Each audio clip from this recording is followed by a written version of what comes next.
স্বামীর কাছে স্ত্রী যে চারটি জিনিস পাওনা রয়েছে, যদি কোনো স্বামী তার স্ত্রীকে এই চারটি হক আদায় না করে তাহলে সে জাহান্নামে চলে যাবে।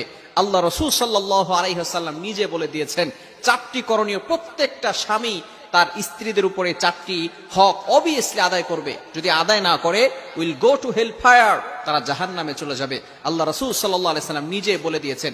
হাকিম ইবনে মুআবিয়া আল কুশাইরি রাদিয়াল্লাহু তাআলা আনহু তিনি বলেন, তার বাবা আল্লাহ রাসূল সাল্লাল্লাহু আলাইহি ওয়াসাল্লামকে জিজ্ঞেস করেছেন, ইয়া রাসূলুল্লাহ, ইয়া হাবিবাল্লাহ, আমাদের স্ত্রীদের ব্যাপারে, আমাদের যাদের স্ত্রী রয়েছে, এখানে অনেকেই আছে যাদের স্ত্রী রয়েছে, তাদের স্ত্রীর ব্যাপারে কি হক রয়েছে। আল্লাহ রাসূল সাল্লাল্লাহু আলাইহি ওয়াসাল্লাম বলে দিয়েছেন, প্রতিটি স্বামীর তার স্ত্রীদের ব্যাপারে চারটি হক রয়েছে। অবভিয়াসলি এই চারটি হক আদায় করতে হবে। দুইটি হচ্ছে করণীয়, দুটি বর্জনীয়। ভালো করে মনে রাখবেন। এবং এই করণীয়গুলো আমরা এখানে শুধু শুনবো বিষয়টা এমন নয়, এগুলো আমরা আমল করার চেষ্টা করব, আমরা আমাদের লাইফে এগুলো অ্যাপ্লাই করার চেষ্টা করব।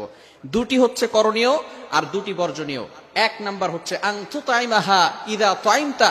আল্লাহ রাসূল সাল্লাল্লাহু আলাইহি ওয়াসাল্লাম বলে দিয়েছেন, তুমি যেটা খাবে সেটা তোমার স্ত্রীকেও খাওয়াবে। নাম্বার 2, দ্বিতীয় নাম্বার হচ্ছে আপনি যেই পোশাক পরবেন এই পোশাক আপনার স্ত্রীকেও দিবেন।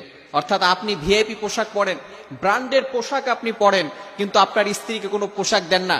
বছরের পর বছর চলে যায়, আপনার স্ত্রীকে নতুন কোনো পোশাক দেন না। আপনি ঠিকই ব্র্যান্ডের পোশাক পরে বাইরে ঘোরাফেরা করেন, কিন্তু আপনার স্ত্রীকে পোশাক দেন না। এটা কিন্তু আপনি আল্লাহ রাসূল সাল্লাল্লাহু আলাইহি সাল্লামের কথাকে অমান্য করছেন। এজন্য কিয়ামতের ময়দানে আল্লাহ তাআলার কাছে জবাবদিহি করতে হবে এবং আল্লাহ পাক রব্বুল আলামিন আপনাকে জাহান্নামের ব্যবস্থা করে দিবেন। এই দুইটি কাজ হচ্ছে করণীয়। এক নাম্বার হচ্ছে আপনি যেটা খাবেন আপনার স্ত্রীকে সেটা খাওয়াবেন।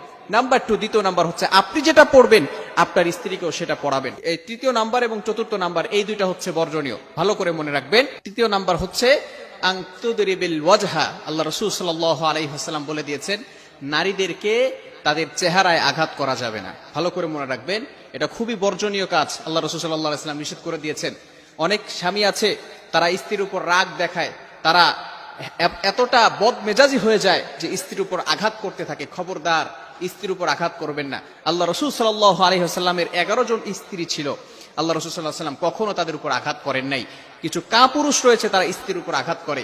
আল্লাহ রাসূল সাল্লাল্লাহু আলাইহি ওয়াসাল্লাম চেহারায় মারতে নিষেধ করে দিয়েছেন। এছাড়া কি অন্য জায়গায় আপনি মারতে পারবেন? নো। আল্লাহ রাসূল সাল্লাল্লাহু আলাইহি ওয়াসাল্লাম স্ত্রীদেরকে মারতে নিষেধ করে দিয়েছেন।